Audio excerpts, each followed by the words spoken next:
దేవుని వాక్యం ఏమని సెలవిస్తుందో తెలుసా? నీతిమంతులు ఖర్జూర వృక్షము వలె ఏం చేస్తారంట? ఫలిస్తారు. ప్రియా దేవుని బిడ్డలారా, ఉదయం లేచిన కాంచి సాయంకాలం దాకా మన పరిస్థితి ఏంటి, మన ఆలోచన ఏంటి, మనం ప్రతిసారి జ్ఞాపకం చేసుకోవాలి. అంటే మనల్ని ప్రశ్నించుకోవాలి.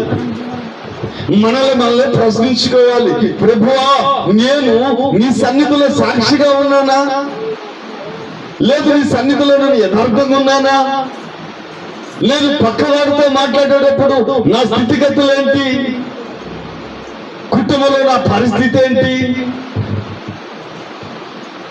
ఒంటరిగా ఉన్నప్పుడు నా ఆలోచన ఏంటి కదా. మనము దినదినము ప్రశ్నించుకోవాలి. మాయ్ నిద్ర వస్తుందా? అరవై పనుకో. నిద్ర వస్తే అక్కడ పనుకో. ఎందుకంటే నీ వాళ్ళందరూ నిద్ర వస్తుంది కదా. ప్రియ దేవుని బిడ్డలారా, నీతిమంతులు ఎలా ఉంటారంట? ఖర్జూర వృక్షము వలె మూవేయబడతారు. ప్రియ దేవుని బిడ్డలారా, మూవేయబడటం అంటే ఏంటి తెలుసా? దేవుళ్ళు నువ్వు అభివృద్ధి అవ్వటం అంటే అన్ని విధాలుగా నిన్ను ఆశీర్వదించాడు ఆయన. అప్పుడే నువ్వు మూవేయబడతావు. నీతిమంతులు ఎన్నిసార్లు పడినా సరే లేస్తారు మళ్ళీ. ఎందుకంటే అడుగులు జారిపోయినా,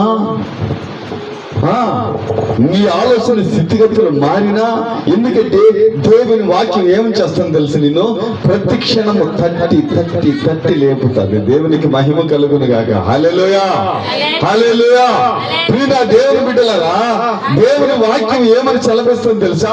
నీతిమంతులు ఖర్జూర వృక్షము వలె మనం ఫలిస్తామంట. ఎప్పుడు చెప్పండి మీరు? మనం ఫలించాలంటే ఎప్పుడు ఫలిస్తాం? ముసలి వాళ్ళు అయినాక ఏంటంటే చనిపోయిన దాకా ఫలిస్తామా? లేదు. ఎప్పుడు ఫలిస్తాం మనం? ఎప్పుడు ఫలిస్తాం తెలుసా? దేవుని సన్నిధిలో అంటు కట్టబడినప్పుడు. హల్లెలూయా. దేవుని సన్నిధిలో నువ్వు అంటు కట్టబడాలి. నీవు దేవుని వాక్యం అర్థం చేసుకొని దేవుని వాక్యానికి నువ్వు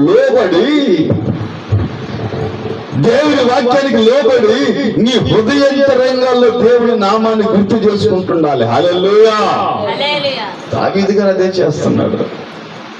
ఆయన హృదయాంతరంగాన్ని ఎతికిన వాడు. హల్లెలూయా. హృదయాంతరంగాన్ని ఎతికి